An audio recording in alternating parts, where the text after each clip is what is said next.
आज मला प्लेन डोसे बनवायचे होते, त्यामुळे मी डोस्याचं बॅटर तयार करून ठेवलं होतं. पण माझी मुलगी रडत होती की तिला कलरफुलच डोसा बनवायचा आहे आज.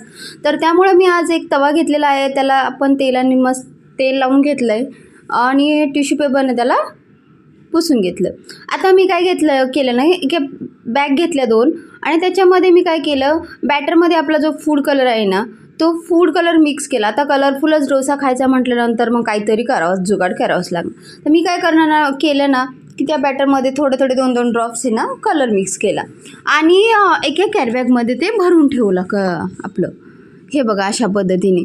आणि मग मी तव्यावरती डायरेक्टली त्या बॅगनीच आपल्याला तो डोसा तयार करायचा आहे कलरफुल. आता कलरफुल डोसा करायचा म्हटल्यावर थोडंसं व्यवस्थितच करायला हवा आणि तो नेमका मुलीला पाहिजे होता कुरकुरा पण झाला पाहिजे तो डोसा.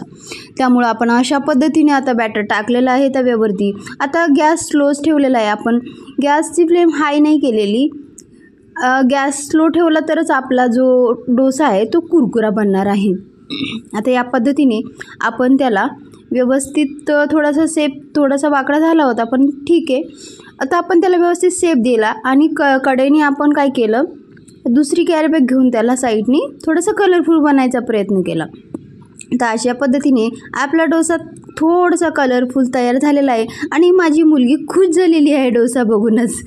आता ह्या पद्धतीने आपला डोसा ते बघा आता खूप छान दिसतो तो तयार झाल्यानंतर आणि खूप छान लागलं. तिने खूप एन्जॉय करत खाल्ला. पहिल्यांदा ती कलरफुल डोसा बघते बी आणि खाते पण. आणि तिने माहीत नाही कुठे बघितलं होतं, एखाद्या चॅनलमध्येच बघितलं असेल तिने यूट्यूबला, आणि तेच बघून ती म्हणत होती की तिने हट्ट धरला की नाही आपल्याला आज कलरफुलच डोसा बनवायचा आहे.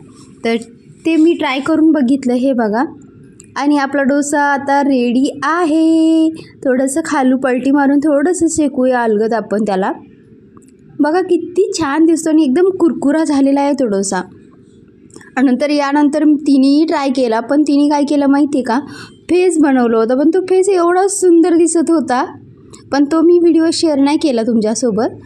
तिने बनवलेला खूपच सुंदर असा फेस बनवलेला होता तो. हे बघा अशा पद्धतीने आपला डोसा तयार झालेला आहे. कलरफुल डोसा, तुम्ही काय नाव देऊ शकता त्याला.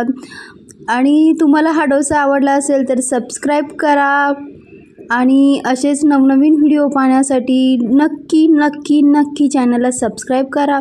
या पद्धतीने बघा आता आपण डोश्यासोबत सांबार बनवलेलं, हिरवी चटणी, लाल चटणी, अशा पद्धतीने ताट बघूनच एवढं खुश झालेली आहे ना.